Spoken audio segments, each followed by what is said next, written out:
You know, in that process of being an athlete, people always ask me, say, Apollo, what do you remember the most about those 12 years, 15 years of your life dedicated towards the Olympic pursuit?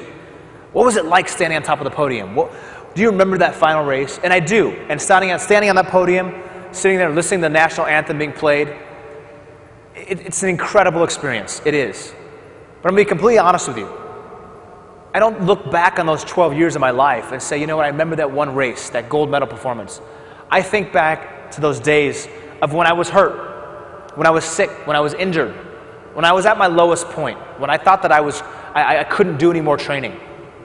And it was at those times where I found myself, that I found the strength to go on and persevere.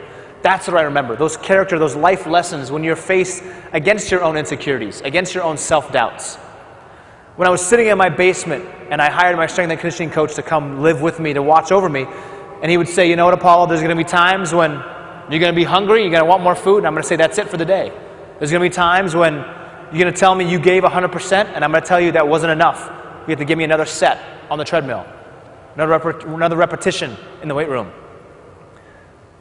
There's going to be those times, but mentally you're going to have to go beyond what you thought was possible.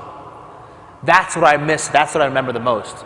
Those times training side by side my peers, my athletes, my friends, my family, you know. Everyone linear in their approach towards Olympic victory. That's what I miss the most.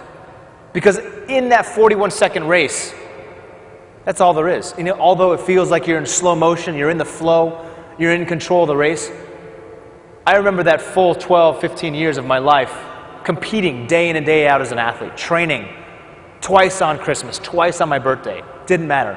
Year-round. There was no breaks. That was the most influential time in my life. And so when the games were over and I hit the ground running, I wanted to speak to young people. I wanted to share my story with those who perhaps didn't have the same path that I did, didn't have the same father figure behind me to help push me in the right direction.